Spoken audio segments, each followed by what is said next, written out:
আসসালামু আলাইকুম আমাবাদ বিসমিল্লাহির রহমানির রহিম। আমি আপনাদের জন্য আজকে পৃথিবীতে ইসলাম কিভাবে এলো এর উপর ভিডিও মেক করলাম এবং ভিডিওটি অনেক বড় হয়ে যায় দেখে একে দুটি পার্ট করব। তাহলে শুরু করা যাক। পৃথিবীতে সর্বপ্রথম নবী আদম আলাইসাল্লামকে আল্লাহ প্রেরণ করেন মানুষ রূপে।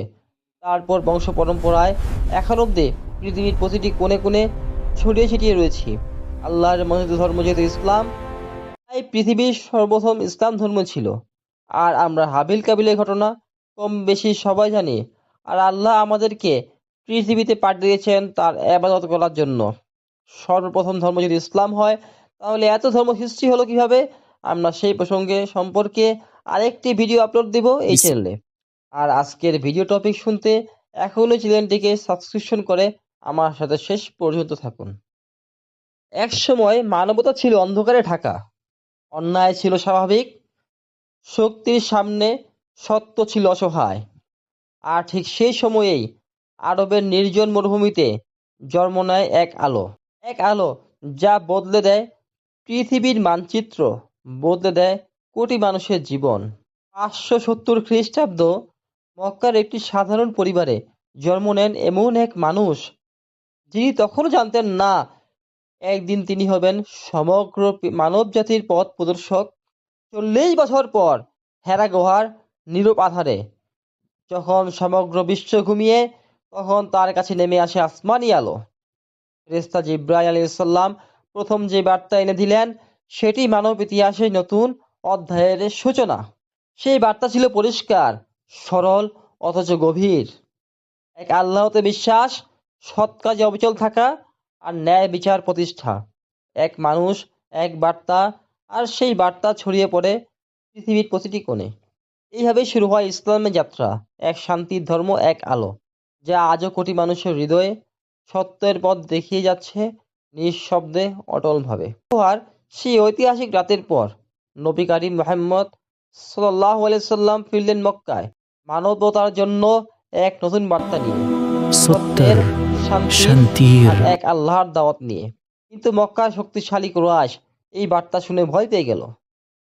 কারণ তাদের ক্ষমতা, তাদের ব্যবসা, তাদের মূর্তির বাণিজ্য সবই কেঁপে উঠল এই সত্যের সামনে। তারা শুরু করলো নিষ্ঠুর নির্যাতন। যারা এক আল্লাহতে বিশ্বাস করলো, তাদের উপর নেমে এলো এক অকল্পনীয় অত্যাচার। কখনো উত্তপ্ত বালুতে শুয়ে রাখা হলো, কখনো গলায় রশি বেঁধে টেনে নেওয়া হলো শহরের পথে। হ্যাঁ, এটাই ছিল মক্কার অন্ধকার যুগ, যেখানে সত্য কথা বললেই মানুষকে চুপ করাতে চাওয়া হতো যে কোনো মূল্যে। তবুও মুসলমানরা পিছিয়ে যায়নি, কারণ তাদের হৃদয়ে ছিল সেই প্রথম ওহীর আলো আর আল্লাহর প্রতি অটল বিশ্বাস।